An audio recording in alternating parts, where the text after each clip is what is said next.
and watch as far as leading, and why?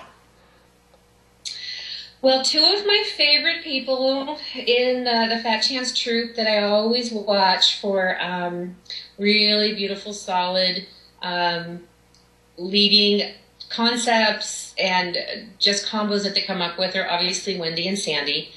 And then from my own troupe, from Tribal Moon, who the girls that stayed in San Jose are now called Persephone Dance Company.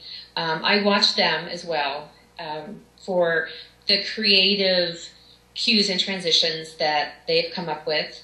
Also, I tend to watch YouTubes from Black Lotus, who is a sister troupe of Fat Chance, as well as Devyani. Wonderful. Now, what do you look for when you're watching them? What do you like about these women? I like to watch for cues and transitions that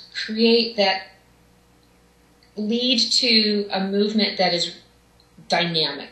Okay.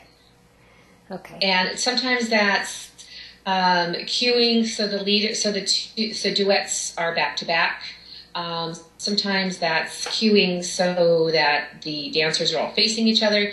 Something that I look for cues that lead to transitions that really just have a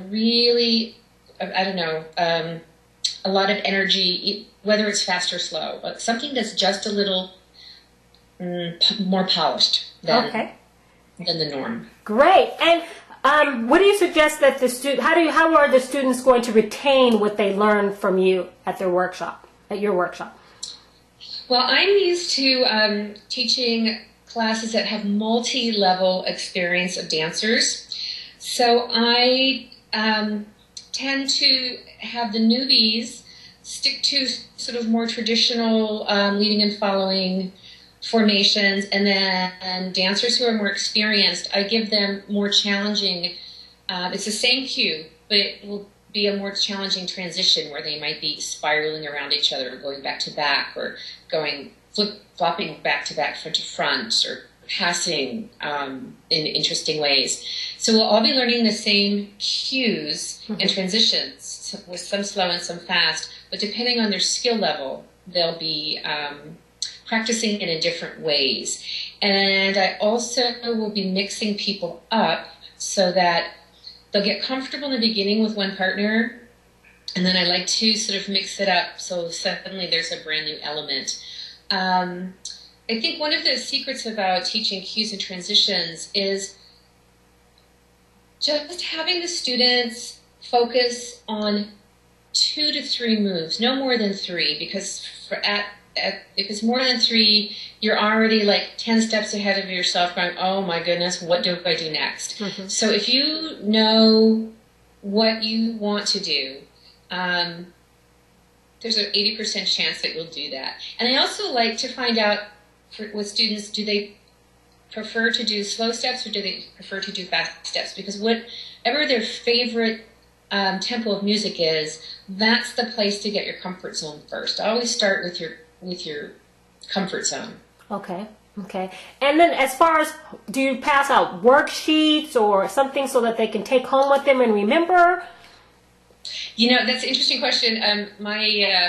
One of my former troupe mates, she tried to make a matrix of,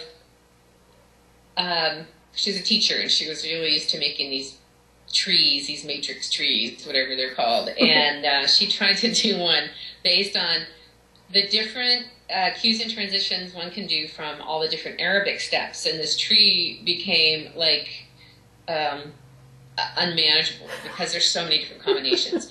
So what I do provide as far as handouts are just some examples of 2 or 3 different transitions, 2 or 3 different cues one can do with certain moves. Now, certain moves have cues already built into them, and those are moves I also like to go over, because then you're not having to think of a cue to go in between your moves. So they will get a handout with just a few suggested cues and transitions, and then a space for notes where they can always write anything that they're learning in class, something that they saw someone do or that they did themselves that they really want to remember.